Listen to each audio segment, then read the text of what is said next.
right, let's go. Okay, Scott is here, and Scott Okay, has started Can I ask? recording.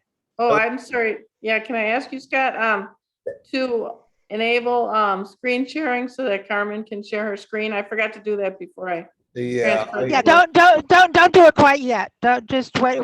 Give us 2 minutes. I just want to go around with the people that are here.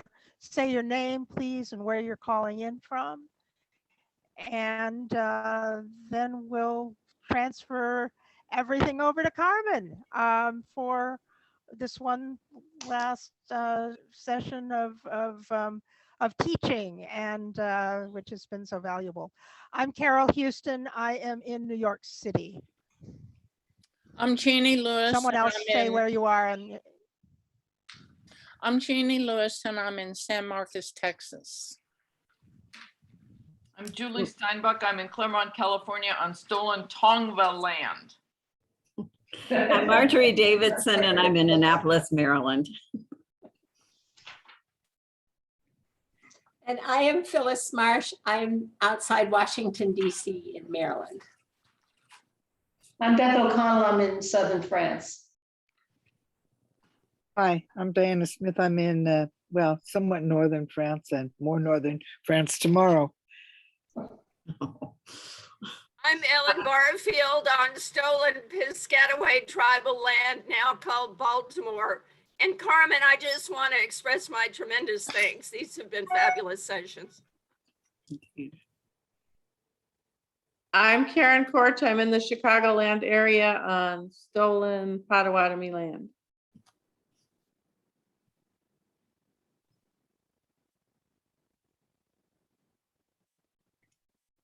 what? Anyone else? Good to see you here. Good to be together. New York City is Lenape land, and I need to remind myself to do that more often. So I don't know if you noticed, Carol, Scott has already enabled the screen sharing, so Carmen can start whenever Okay. she's ready. Okay, Carmen, you're on now. You can share your screen. We are recording, and we are good to go and to learn more. Thank you so much, Carmen, for all you're bringing us.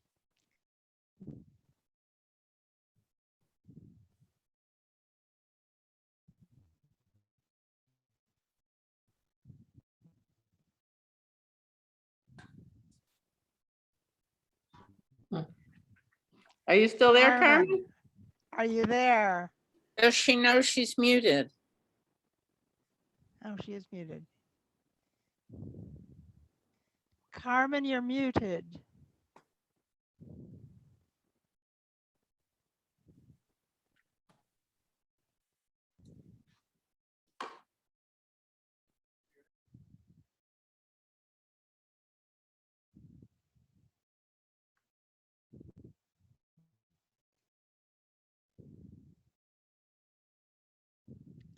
Let's just breathe together for a few moments. And once Carmen gets started, I will remind all of you to mute yourselves so that we don't have background noise while she is talking.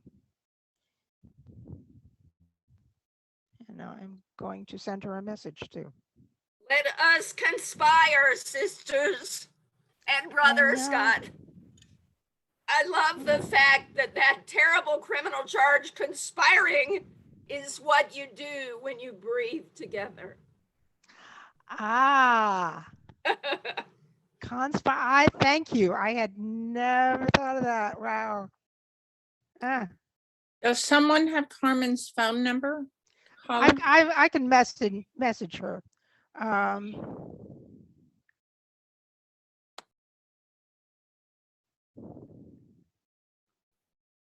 This is Scott. I also asked her to unmute on screen from here. Okay, thanks.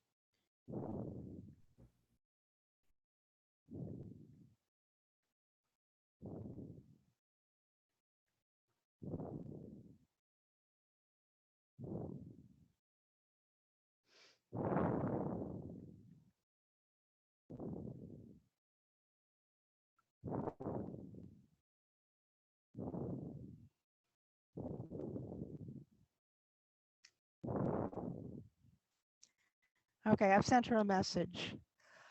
Ah, this has gone so well. Gotta have these technical problems every once in a while.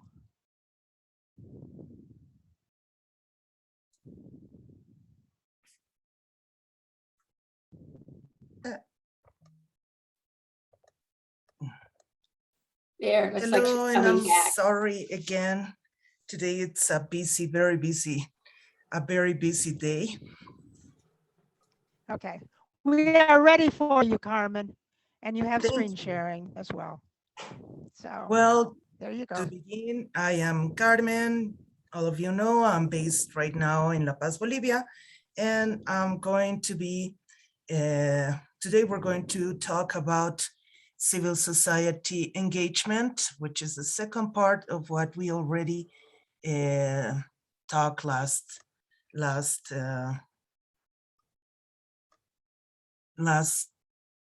week.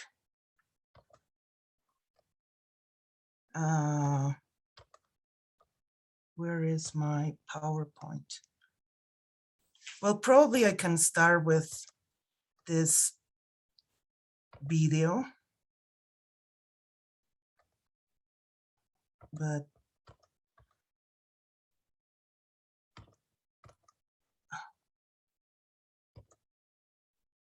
right now I have too many.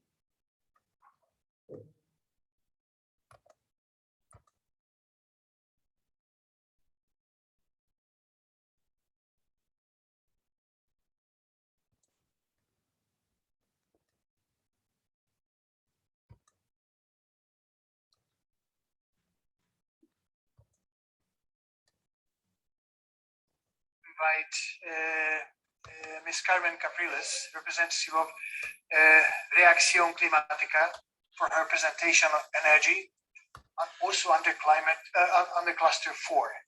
I hope you can all listen. Yeah, Thank you, Chair. On behalf of the major groups of women, indigenous people, and many international networks, including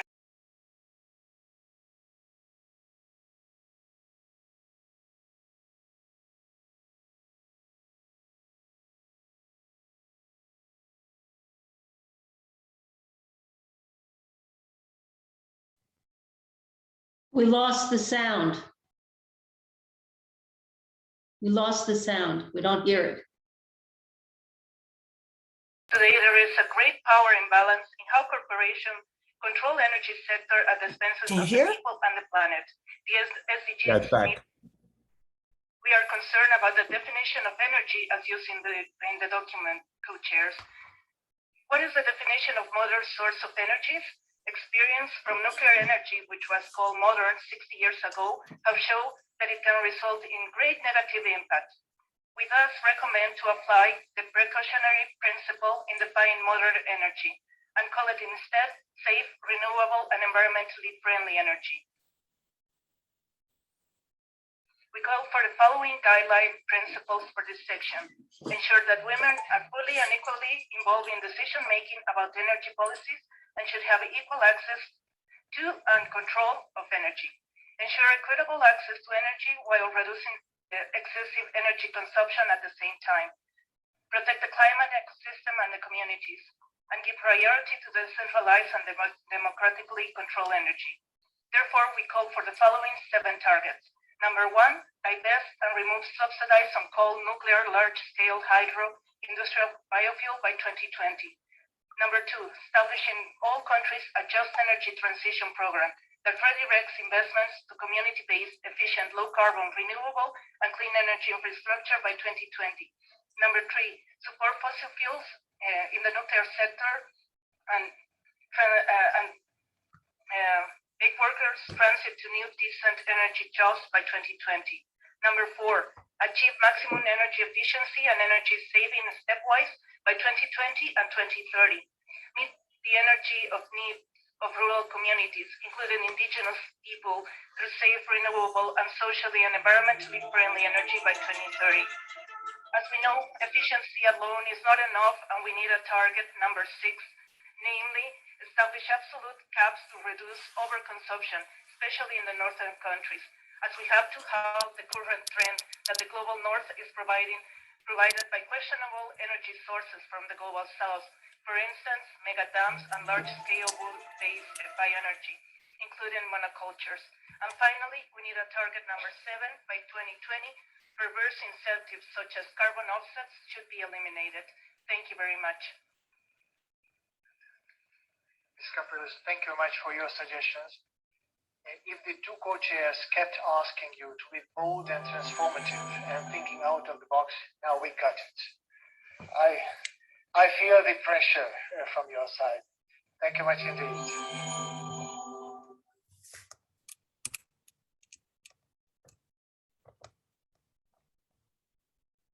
Well, now let's go to the presentation.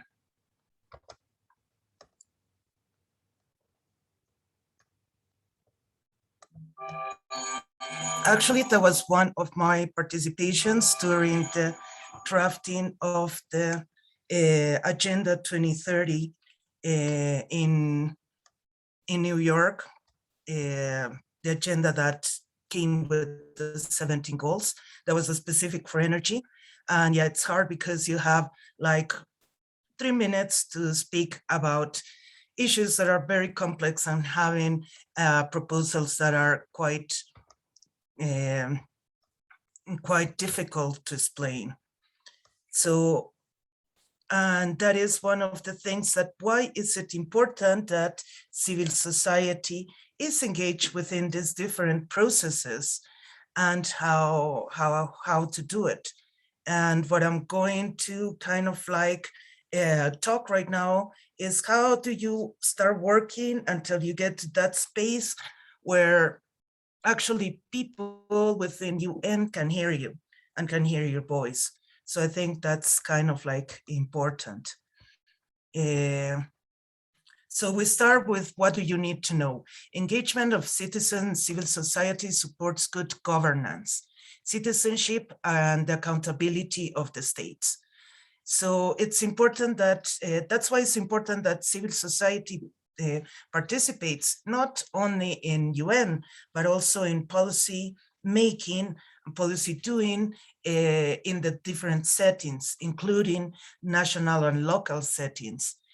And the importance is because provision of information and capacity development, support to citizens and civil society leads to increased citizens and civil society awareness, capability, and willingness to participate. This enables a citizen and social and civil society to monitor governments functioning, also to voice concerns and to promote accountability. Citizens and civil society voices and monitoring results are shared with authorities, media, and general public. This leads to increased public pressure on authorities to respond, change behavior, and to reduce corruption. Authorities respondents lead to improved governance outcomes and development effectiveness. So why do we need to participate is because that's one of the main ways that we have to be change makers. Because if not, governments, especially in countries like mine, where we have totalitarian government, they are going to keep on imposing their policies. And yeah, we have very few tools to fight back.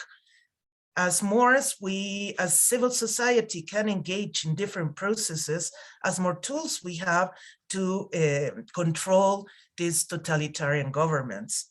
Unfortunately, what we have seen, especially the last 2-3 days, is well, not only it's quite evident what happened in Afghanistan with the Taliban's taking over the government, and 20 years of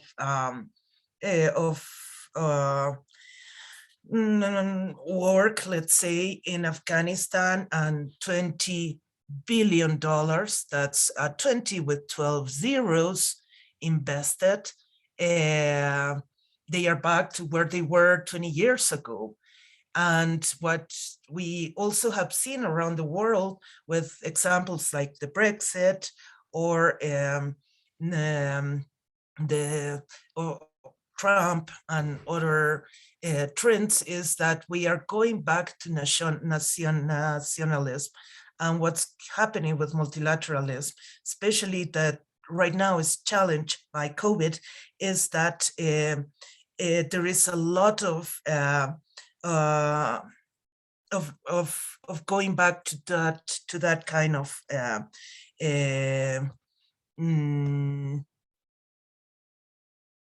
of that trends that are happening right now, which are quite that should have been already avoided by the 21st century, but we're still seeing that we have to deal with many of these processes. So right now I'm going to show you, this is what you use to make, for example, when you want to do an advocacy plan, who are going to be your allies. So you can do a mapping. This is kind of like an example to see what are the stakeholders that are involved, and you can see who has the influence and who's important. And here we have, for example, we can put churches, we can put NGOs, we can put and in a more practical exercise, we could start filling this blank boxes in order to have to see who is the most important stakeholder and who are going to be our potential allies in order to start influencing any kind of policy. So now we're going to talk about this continuum of engagement, because the engagement, the policy engagement is not something that you do once and that you can forget. It's something that it has to be a process, a long-term process, and that's important for anybody who wants to be an advocate. It's not something that you're going to do one season or 1 year, or if we really want to see change, we need to be engaged for a long time. And for example, the video that I just showed you was from 2014. And right now it's 2021, and I'm still engaged in a voluntary base, but still keep on supporting the issues that I believe in these different spaces. So this is important to understand how the continuum of engagement works. This is, well, I took it from the internet, is one example that's by Dr. Marty Kierlin. And I think it's very illustrative on how this works, because most of us start with volunteering. It's one-on-one service, and it's assistant, and it's individual. So when we volunteer, that is going to be for only one season or one specific action, and so on. We are going to do organize a march for the planets. So yeah, we can volunteer to organize, be there, help, and so on. When the march is over, then we go back to our activities. Or we can volunteer to do one, organize a session on a webinar, for example. We volunteer, we do the session, and then we, when the webinar is over, we go back to our daily life. And that's an individual and very important activity, but it's the way that we contribute on as to basically is to provide a service. And that's kind of like one. Then we have community service. We're not only talking about our actions as individuals, but how we engage. We form a small community that is going to try to solve or to support one of the problems of the community.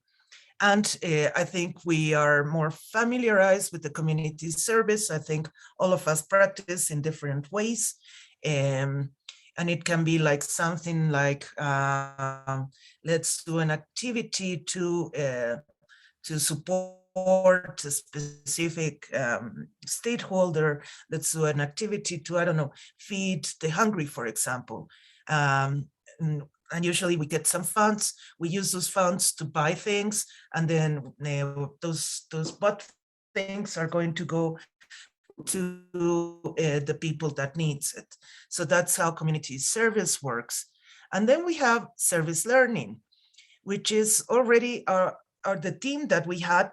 We are going one step forward on trying to build capacities in something specific.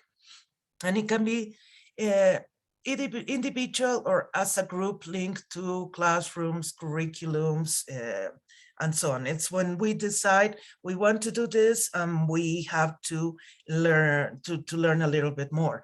And that's like what we're doing right now, which is the service learning, because we are trying to get more to create capacities among our group, that it's a community service group.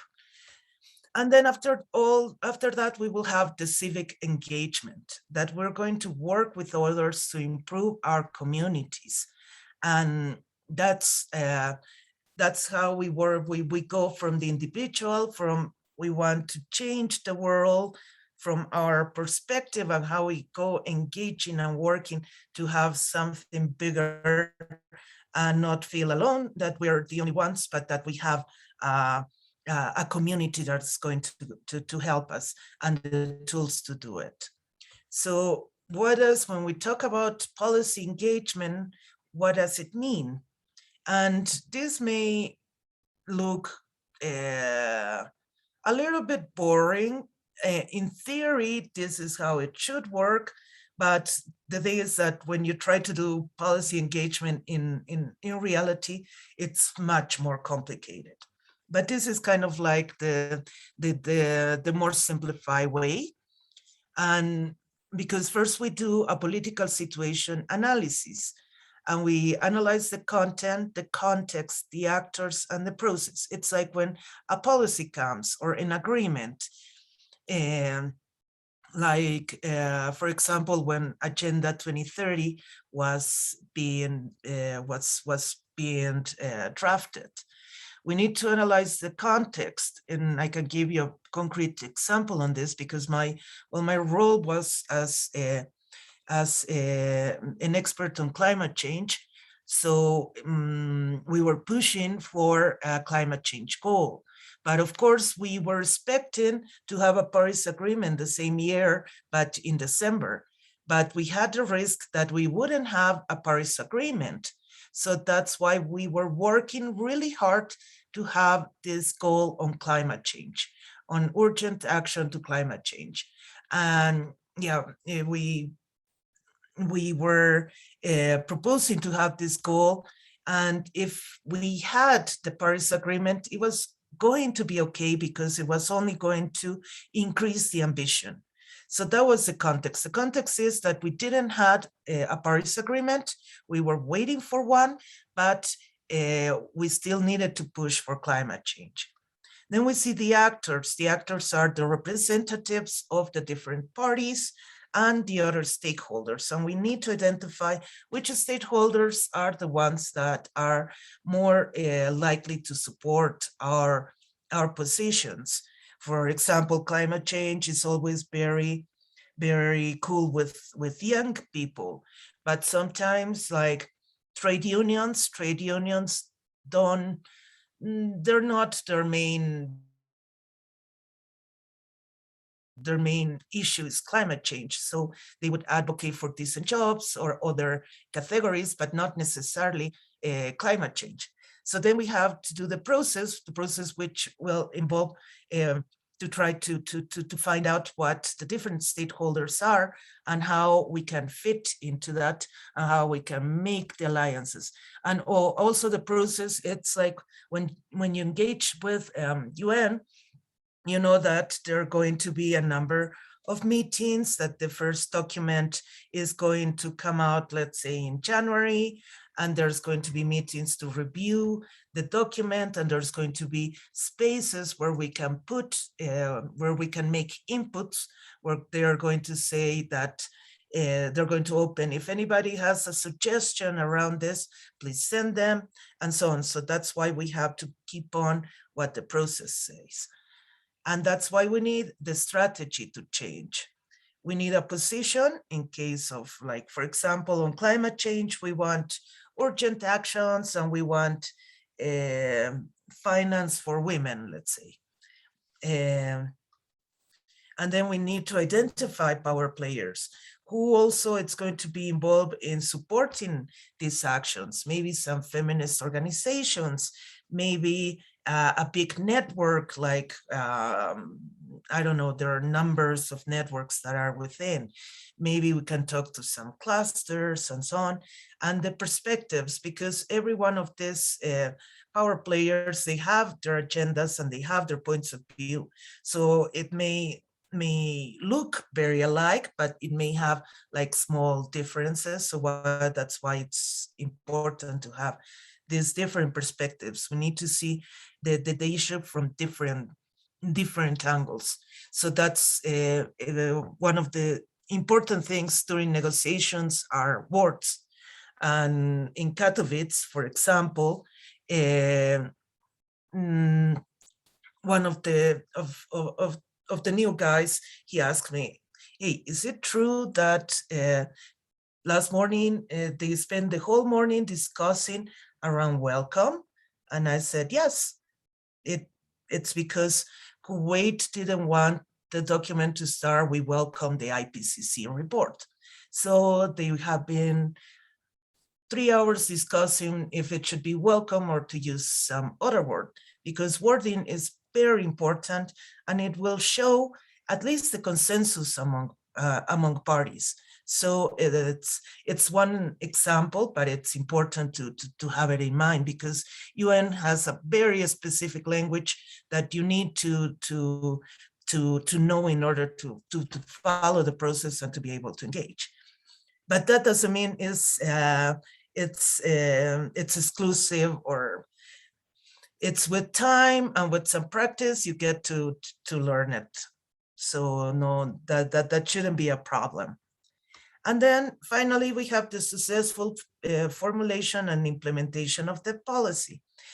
Successful is quite a big term, because yeah, most of the policies, since they are, especially in UN, they are done by consensus and by the agreement of so many countries. Most of the time, they just are the minimum common denominator. So they usually lack a lot of ambition, and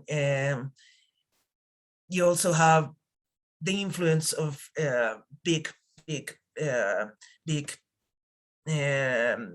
companies and so on. For example, the Paris Agreement does include nuclear energy, despite that all stakeholders, especially civil society, were against it.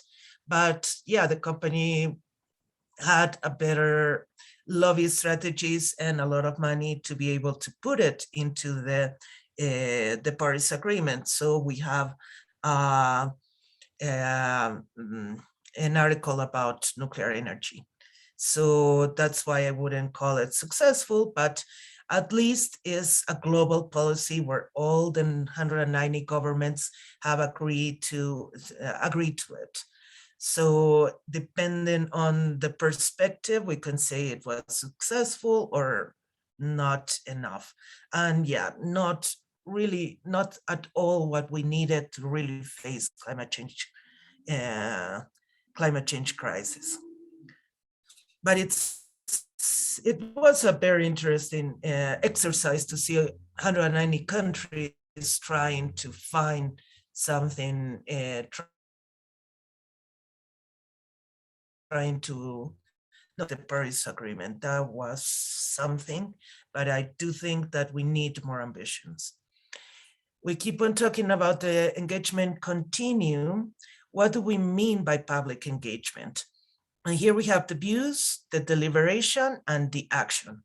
So the views is what anybody of us think, let's say climate change.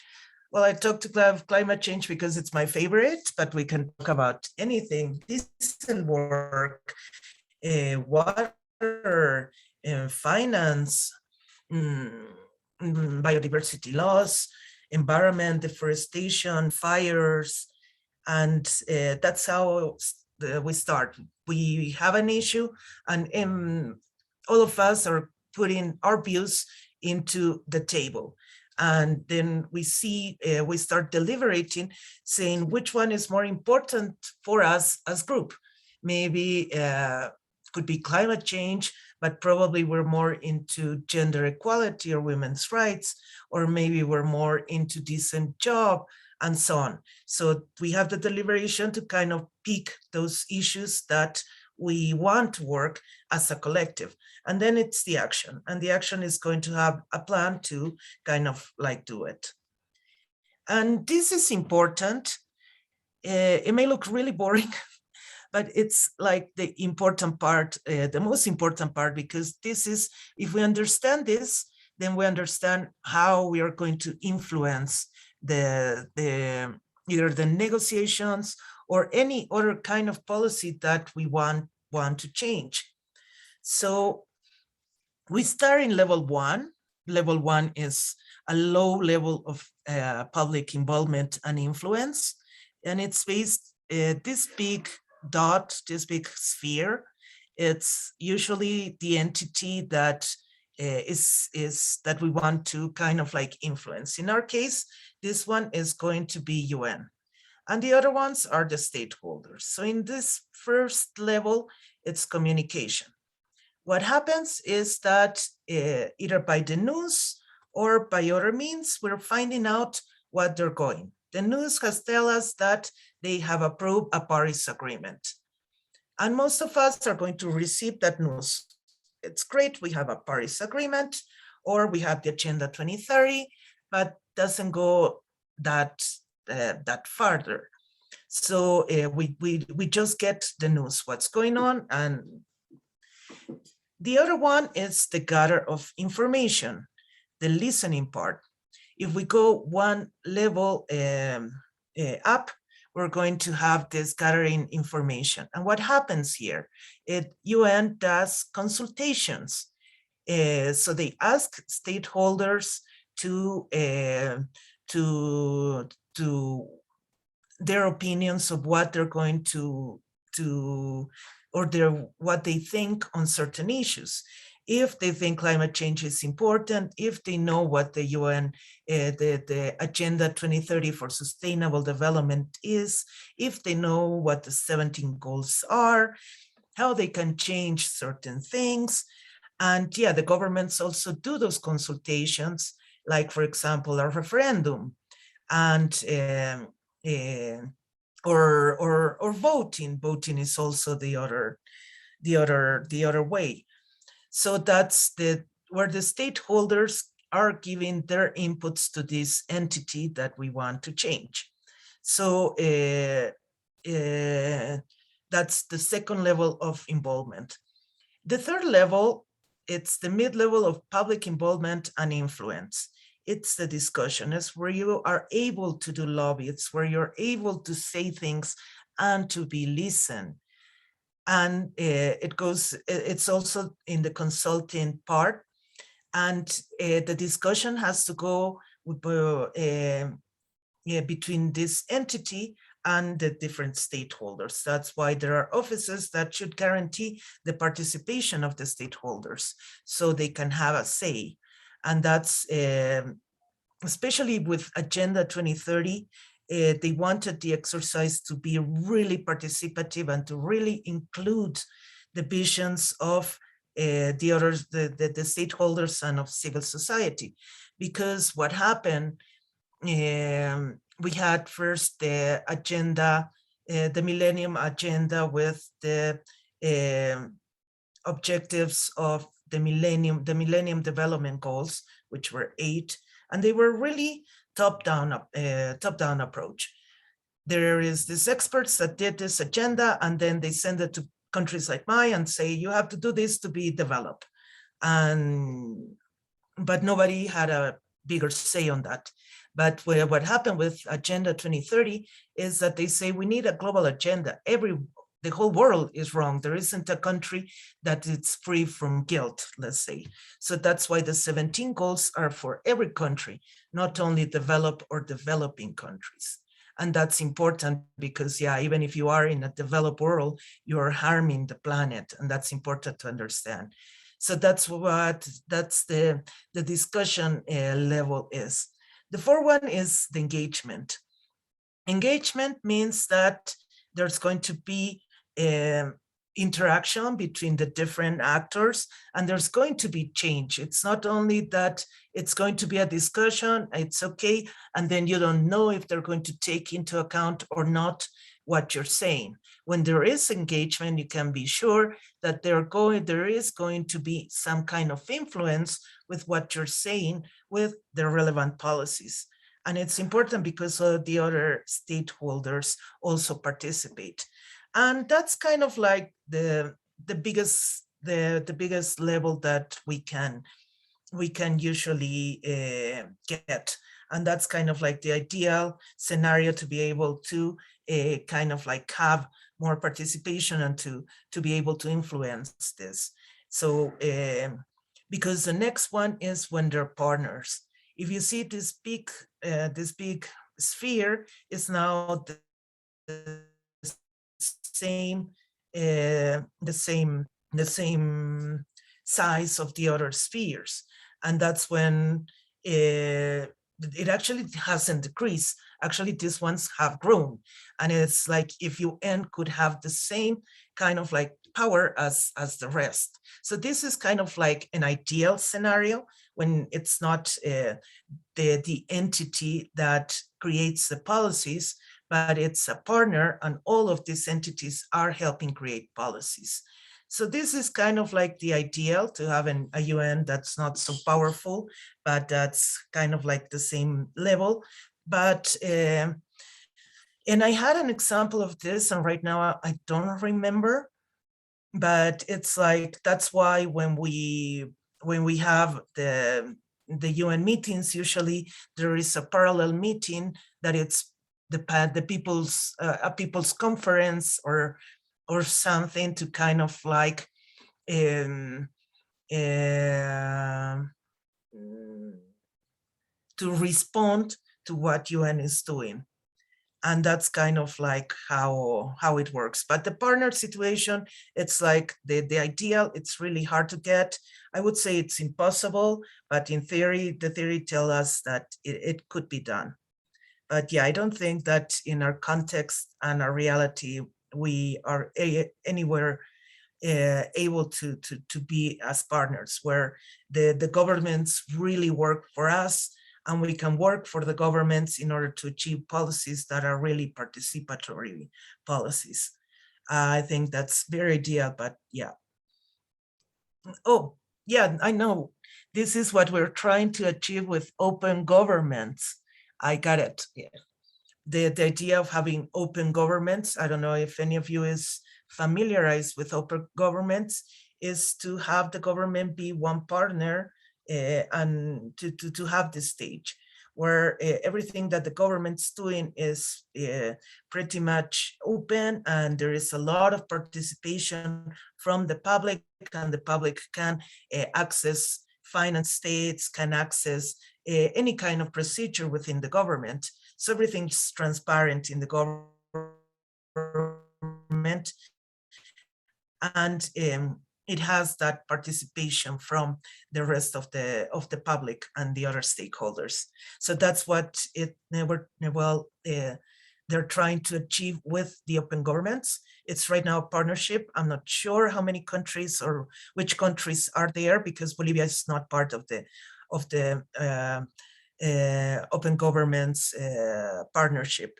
But it's a nice exercise to have countries be more open and more participatory in their policies. So, well, it's the same graphic as above. We have first the inform situation, the consult situation, the involve situation or engage situation, the collaborate situation, and the empower situation. So we have some examples here that probably maybe when I share your when I share the slides, you can check them out if you want to have concrete examples on this. The other thing is how this continuum is going to help. And here we have this graphic, which includes influence and involvement.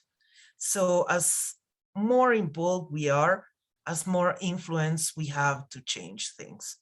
As less involved we are, as less able to change things we are. So that's we have to decide where do we want to stand in kind of like this line. And the important thing is that whether you are in any part of this line, it's useful and it's good. We must not think that we only have to be in this part and be the ones that are going to change the world, because yeah, not always happens like that. But it's important that we are a little bit aware of what's going on and try to be a little bit more engaged. So we can choose to be in any of this line, and it's okay. So yeah, this is kind of like to show the ideal, especially for me, that I do consider myself to be an advocate. It's to be in this collaboration spot, where we have a very good deal of involvement, and we are able to influence directly many policymakers. But yeah, this is the ideal part also. When you are putting all this in practice, it doesn't always look this way, but it still is necessary to kind of like do it. This is another example, you can read it. And this is the important part, is this triangle. It's because when we are going to one of these meetings, what we are going to aim, especially for those who wants to go to either CSW, to a climate change COP, to a high-level political forum, and because it's nice to travel and to be in one of these meetings.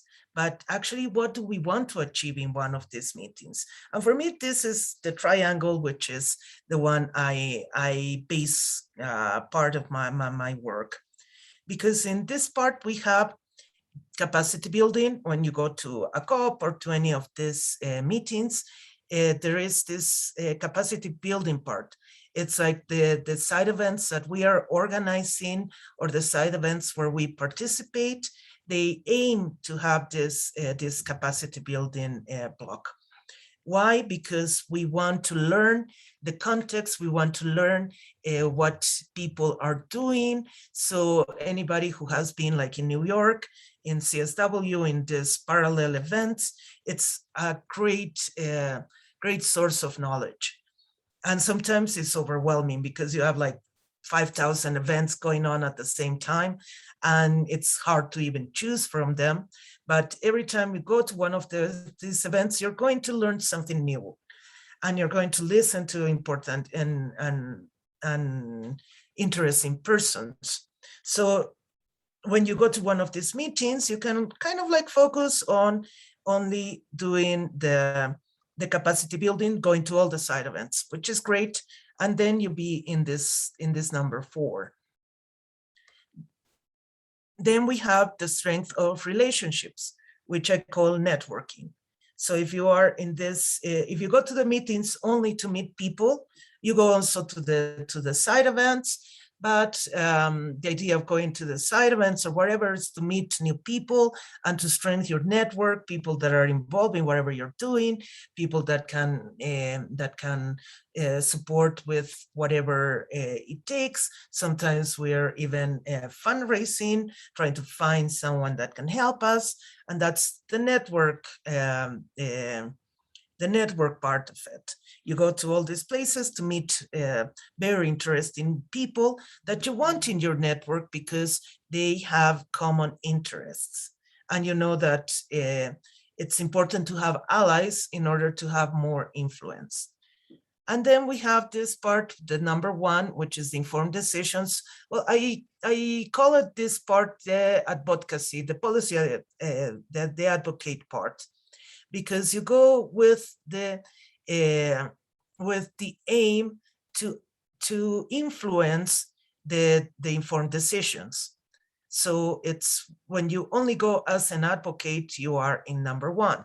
You do advocacy by finding out what the decisions are and how to change them and so on.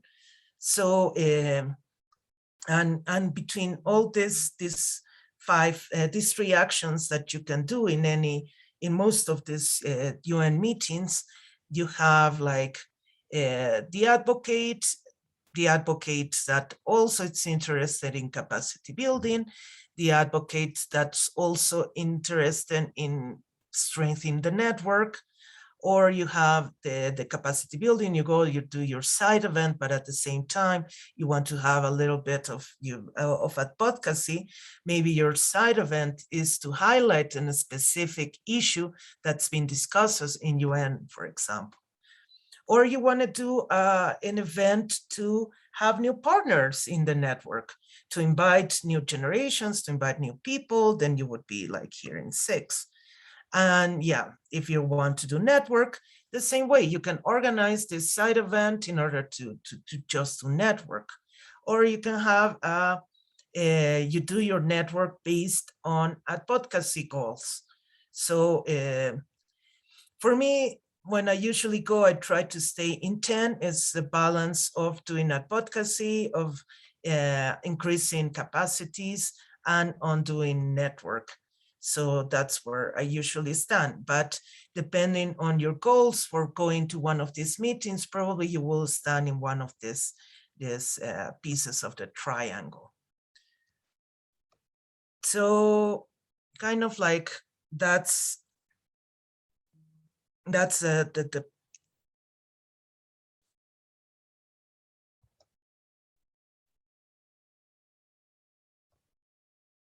yeah, I want to see you all. So that's how we are able to engage and to participate in policy making, whether it's for UN or for any local government or national government. But that's kind of like the theory. So yeah, now I want to hear from you if you have some questions, if it's clear, or if something is not so clear. And here I am.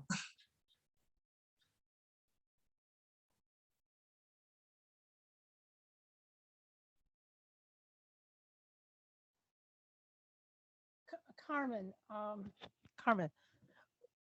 when you spoke, the video you showed at the beginning, exactly what was that body that you were speaking to? Was it a major group? I mean, and then bring back this idea of major groups too, and involvement in that. What does that mean to become involved in a major group? Yeah, sorry if I didn't make that clear to the introduction of that video. That video was during 2014-2030. A major group, and statement that was not only written by women, people, and it was also other stakeholders. So the idea is that we had this negotiations of these 17 goals, which we didn't know how many were going to be, to kind of like highlights our position to the chair. So that's we were able to draft this statement with the points that the chairs take it into account and put it in the final document. a lot of these statements that may seem very, very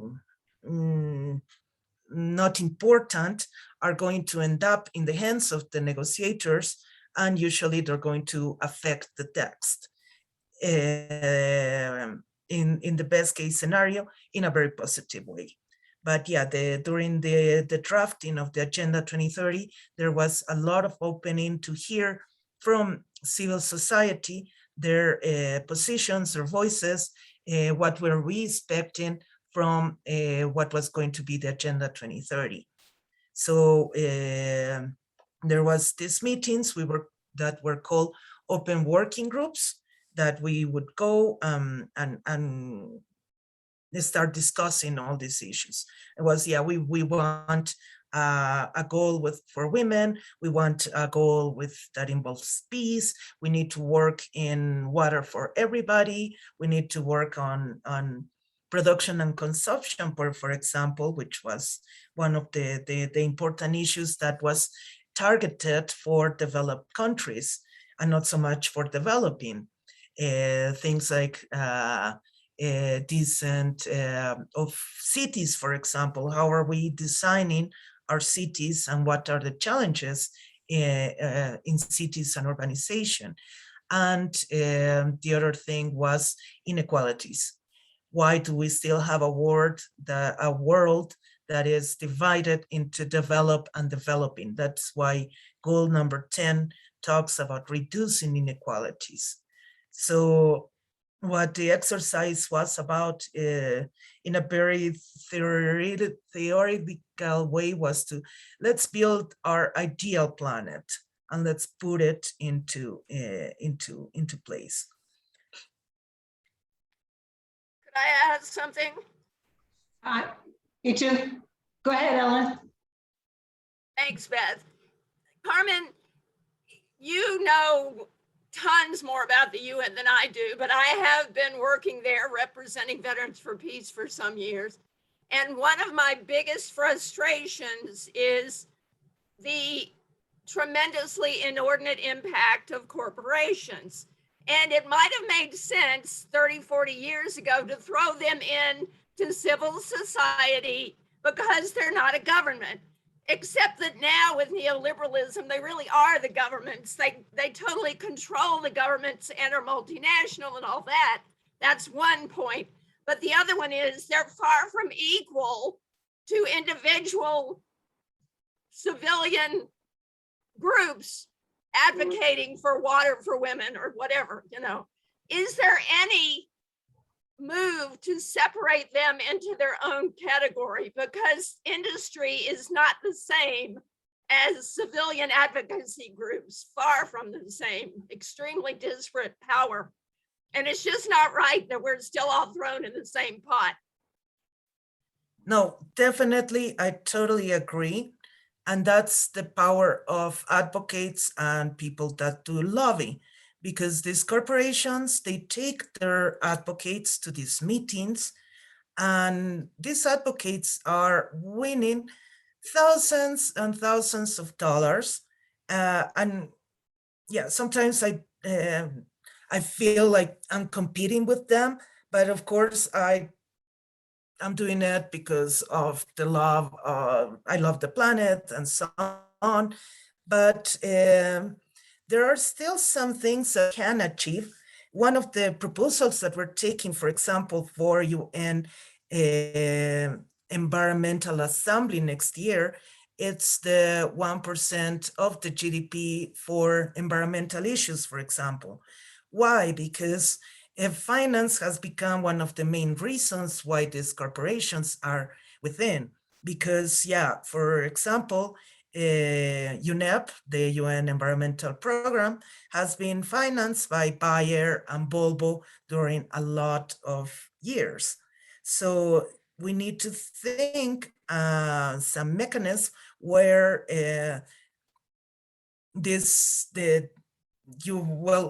we cannot go into UN, but in the countries that they can support environmental activities without having to depend on these corporations. So it's a bold thing that we are asking for. probably we're not going to achieve it, but still is one of the proposals. And yeah, that's our biggest enemy within the negotiations are going to be all these big lovers that are engaging and having, because when you have money, it's really easy to do whatever. So they would compromise many of these representatives with money, for example. None of those cases have come out to the front. We do know that that's how it worked, but there isn't something that has been made public yet.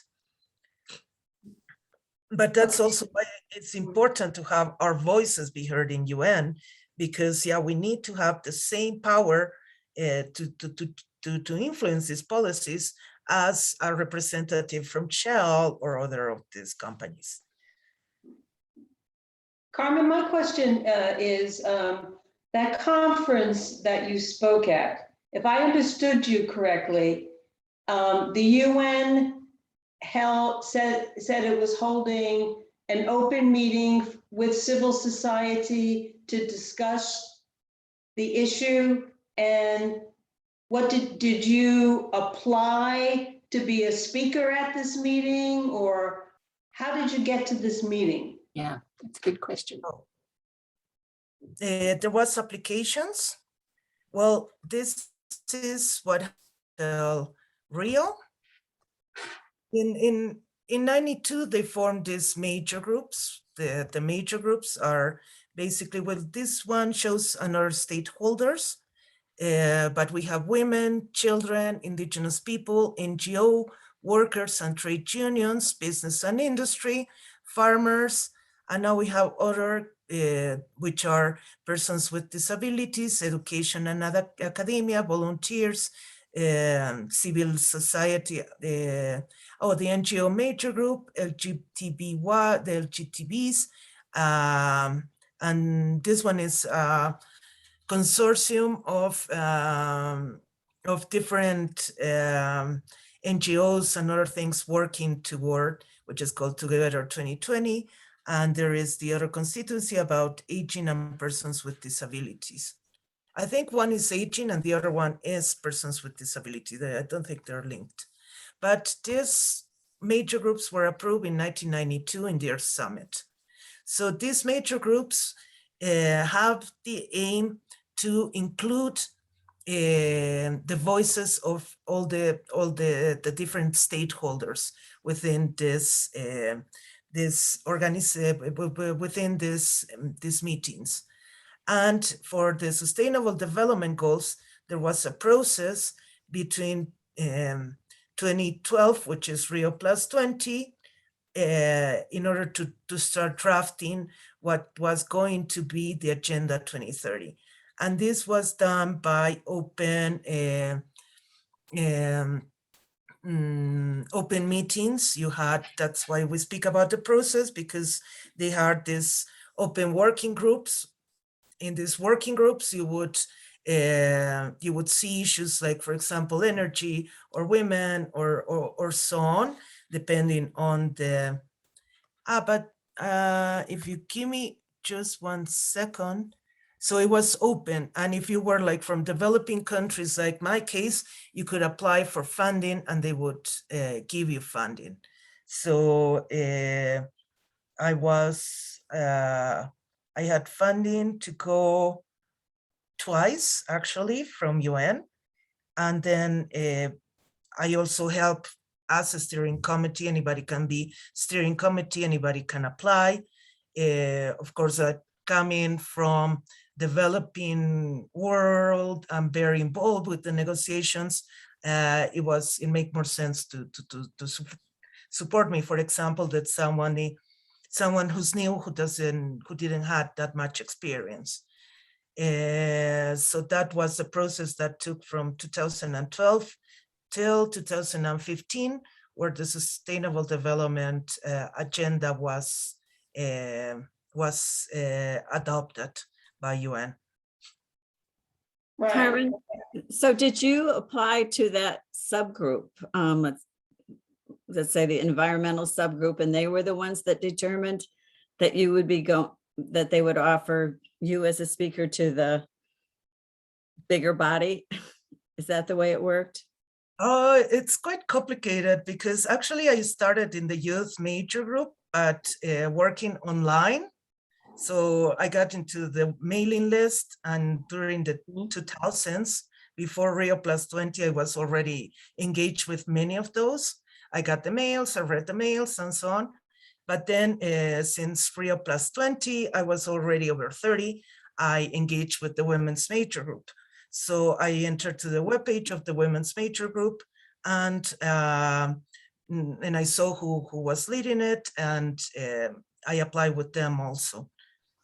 So For IWC, Carmen, for us at IWC, we should get involved with the women's major group. Is that it? yeah, I think Sounds like it. we can either engage with the women's major group or with the NGO major group, which is, for example, Bruce participates in the NGO major group. So yeah, I think that at least with the NGO major group, we can engage, and with the women's major group. It's not mandatory that you are in a specific major group, but when you get to one of the major groups, it's important to follow the process, because there's people that are reading the documents for doing all the side events, and it's more interesting to work with a number of other stakeholders than just from ourselves. Although there are a number of NGOs that are big enough, for example, WWF, which is the Pandas NGO for biodiversity negotiations. They don't need the support of all us very small NGOs because they have a big team, but they have done a lot of work to work with us. So with the small organizations. So that's better. Major groups have websites. What? The major groups have websites. The major groups, they all have websites. Yes, I'm trying to look for here. Just give me 1 second. This is the, I think they are changing their web page, but let's see. Yes, Carmen, you described how you got involved, and it sounded like you were on an email list of some sort, and you know, read the mails as you put it, and then attended things. So specifically, I think Beth is asking, how do we tap into that? Yes, that's why this is the page of the stakeholder engagement. And that's how you have, well, most of the information.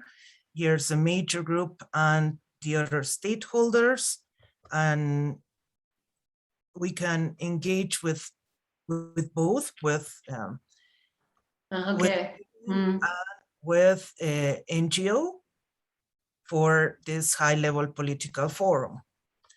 Because every process has its own way of engaging. So that's also why we have to kind of like choose what processes we want to be involved and where we want to support. Because yeah, we are quite small. I would recommend the Sustainable Development Agenda because it usually happens in New York, and we have people in New York. So I think that could help us. So you, Carmen, are you going to Glasgow? Yes, I hope so. I need to get a place to stay in Glasgow. Yeah. When is But, Glasgow? finger crossed, it's the November. meeting on climate change When? In November, you said. in November. Early November, yeah. November, yeah. Oh, I have a question, Carmen. When you say engage with these stakeholder groups, are we talking about engaging as IWC, as an organization, or are we talking about individual engagement, or are we talking about both? No, I would recommend to do it as IWCUU, because that way we can work as a team. And then when there is any meeting or anything, we can send a representative of our organization. Of course, you can be part of the women's major group if you have an organization or if you don't. The idea is to have that this women's major group is kind of like a platform to give everybody a chance to participate in these processes, to kind of like speak, to take a position, and so on. That's why it's important. But yeah, I think we should sign up like ICW. Yeah, so I asked that question because then I think that is a decision or something that a report that could go back to the IWC board, because I think it's important in following on with our what we are doing here. So thank you. No, you're welcome. And so here there is some introduction about the women's major group, and this one's the webpage of the women's major group. And you just, here you have join us. So when you go to join us, let's see what happens. There is a form where we can engage as organization or as any person. Here, join the listserv, which is name, organization, individual, national, international, regional organization, country, and email. So that's all you have to do in order to be part of the women's major group. Oh, that cuts my head.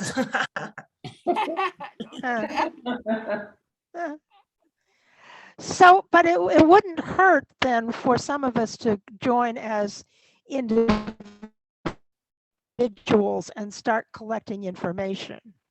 Of course. But then also join as an organization, right? Yeah, the board has to decide if they want to join as an organization, but any of you that is interested can join in the mailing list and start like participating in the different, because usually they have calls and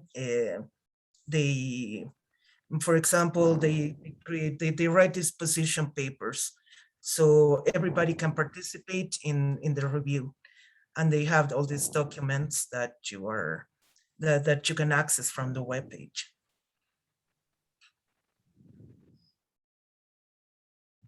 Because the women's major group, this one is for the Agenda 2030, and it's based on New York.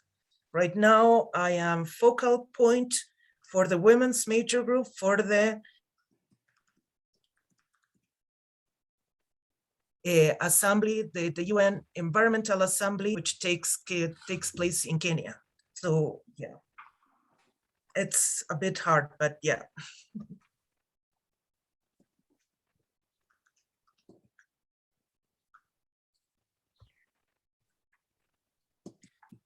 And you have here the list of the side events of everything that they are doing.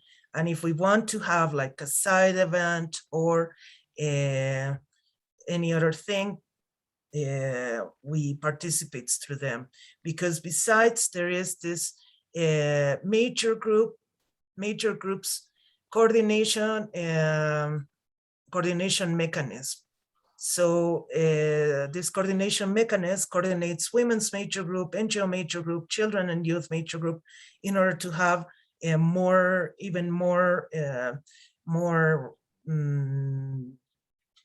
common messages, let's say. So the statement that's in response to the ministerial declaration that came for the high-level political forum.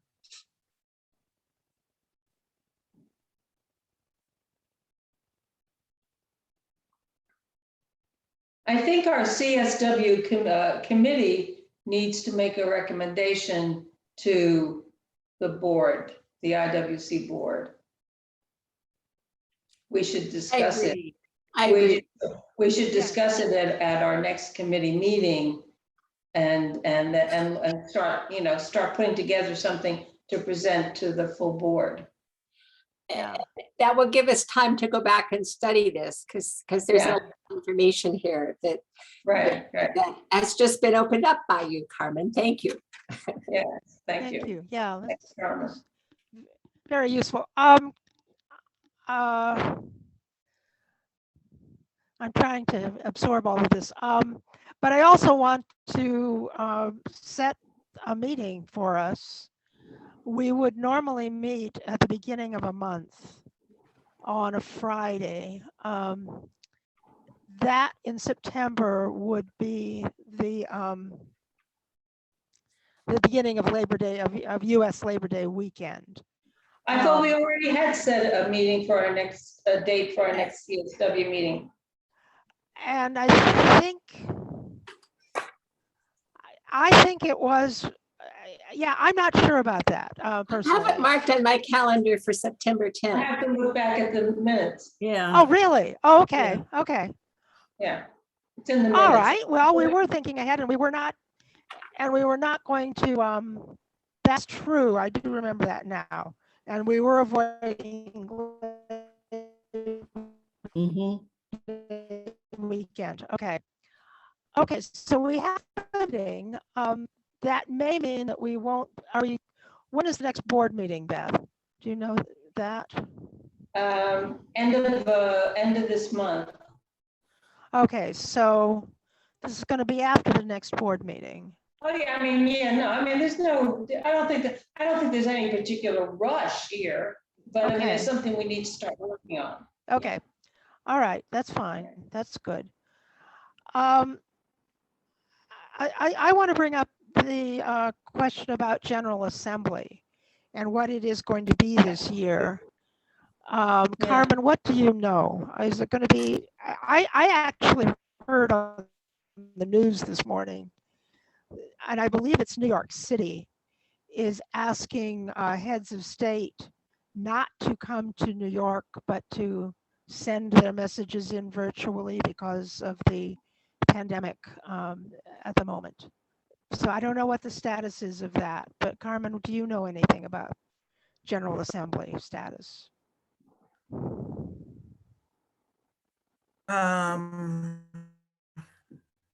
Give me a sec because my battery is a bit low. Yeah, yeah.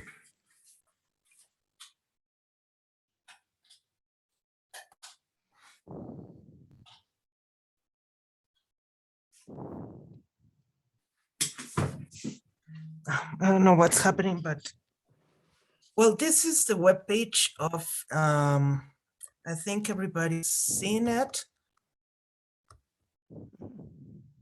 of the high-level political forum. And the idea is that, that we most, all the information related to the Agenda 2030 and High Political Forum, it's going to be here. Let me check if there is something on in here. Click here, information, High Level Political Forum 2021.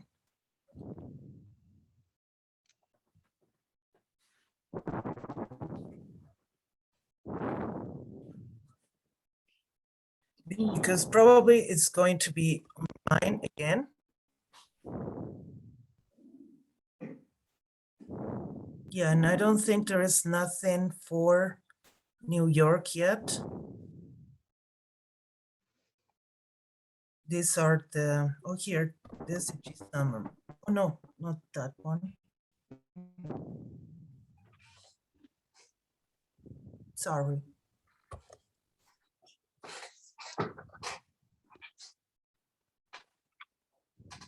Also going to be online, like high level political forum was, because yeah, cases and the Delta variant are happening. So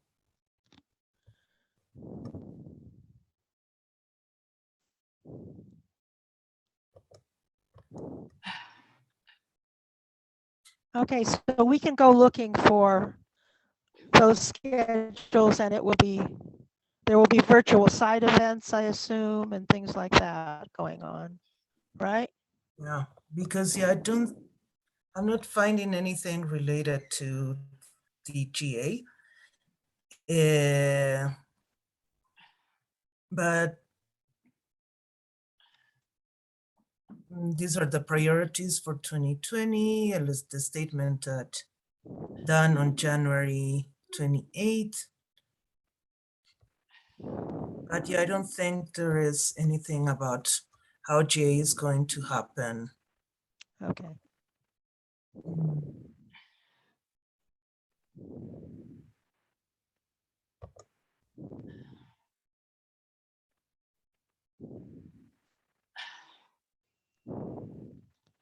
Yeah, it's a strange world right now.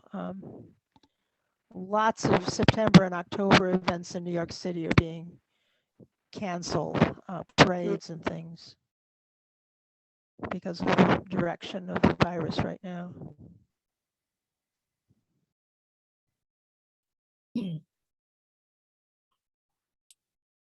Oh no, this is the resolution on how the General Assembly is going to support the SDG implementation.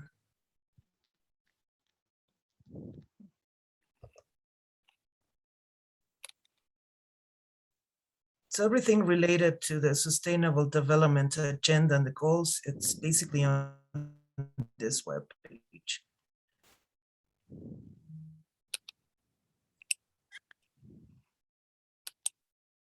But it's bouncing to the other web page. I don't know why.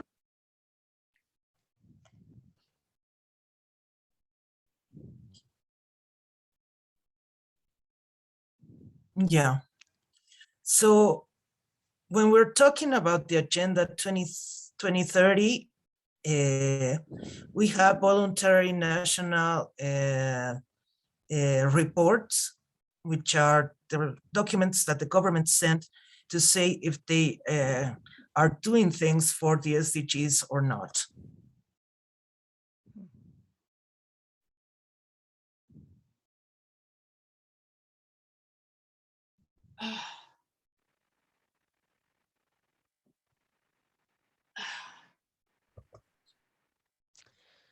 So I would hope that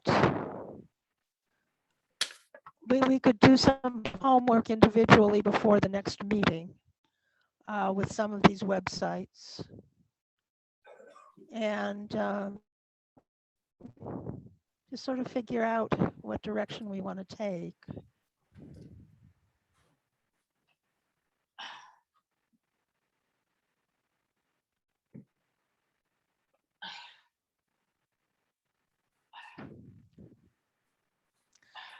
Are there other questions for Carmen?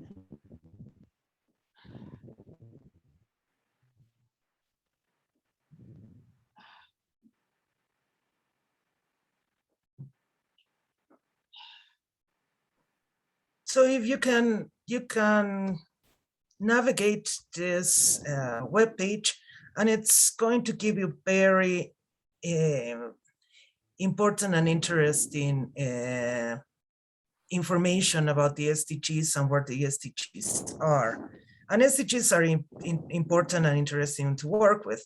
Of course, we cannot work on the 17th. So as a team, also the board if it decides to participate in this, we also decide in what of the goals we want to participate. Like, for example,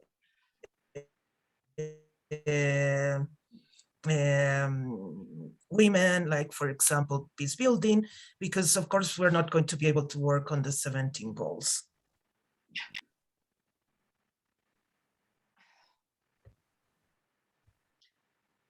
And that But would probably be impacted about which group you work through. Like if you're working through an NGO group, that would be dependent upon which goal you were looking at, as opposed to working through the women's group. Am I right? Well, actually, not so much, but because you can be part of the NGO major group and be part of the women's major group. Of course, that's the views, and they are different. You can also be part of both.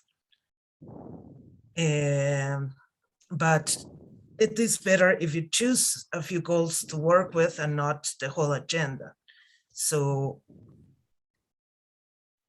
that way you can participate in the meetings, you can be there, you can file, because that's, for example, in the NGO major group, you have that podcast position paper, ministerial declaration, side event, and the voluntary national reviews. So you can be in one of these, on these task teams and so on. But yeah, those are the two major groups I would suggest that we can join. It doesn't have to be both, it can be one, but it's important to know that there are a number of ways that we can participate. But just to clarify, we could be in the women's major group and work on climate change. I mean, I think you were doing that. Being in the women's major group doesn't limit us just to work on women's issues. It's bringing women's point of view to other issues as well, right? Yes. Okay. But deciding on which goals you want to work on, I think is a good idea too. That's right. Yeah, it's better to just have one or two that are going to be the lead one. If not, it's too huge, and like choosing to go to side events, we need people that go to everywhere. So, but if we focus on one goal or two goals, it makes our work much more easy. That way we can only follow these two things, and then we work toward that. And here you have like experiences from other organizations that are doing how they are contributing to the agenda. Because one of the things that we advocated while drafting the agenda was that it shouldn't only be governments or NGOs or business. It was important to have anybody be able to contribute, even voluntary, even persons.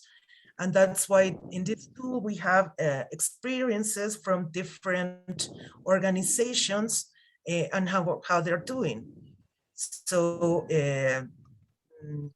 this is, for example, the BBC 50-50 Equality Project goes to goal number 5, which is gender women participation, and goal 10, which is reducing inequalities.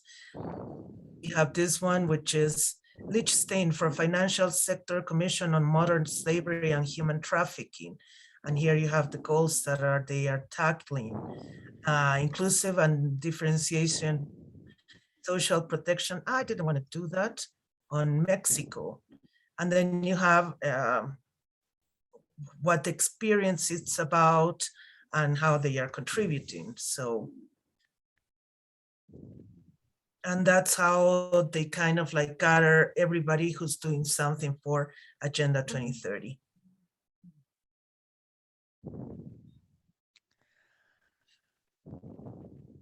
Well, I think we're much further along than we were before we started this, Carmen, before we started this, I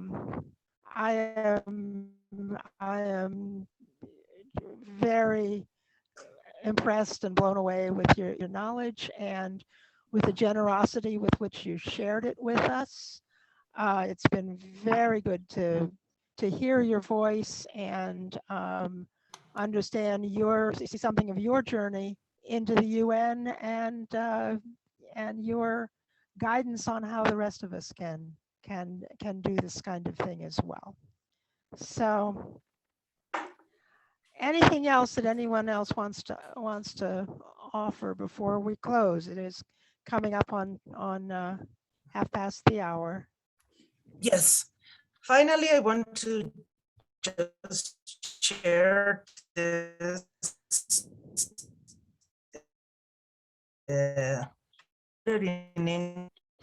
It's the, these ones are for the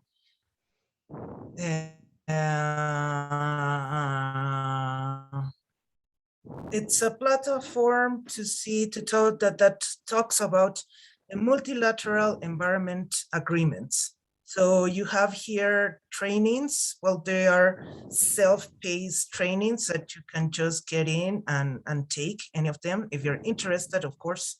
You want to learn a little bit more about any of these issues related to marine and freshwater, land and agriculture, environmental governance, climate and atmosphere, chemical and waste, and biological diversity. Because you can learn a little bit more about the conventions, what they say, and what documents they have, and so on in a very, and they're free, the courses are free, so anybody can take them. So I'm going to also share that on the.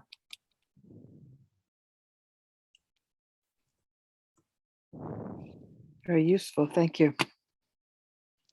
This was only for environment, not so much for women, because we still have one session, right? No, we don't actually. We were going to do 3 sessions. You have more to give us? Oh my goodness. Of course, she has a lot. Session. All right. Well, then. Okay, my friends. So let's gather next Thursday. Like have a strategy. Wow. We'll have one or more. CSW. Well, Great. yeah. Okay. All right. You're amazing, Carmen.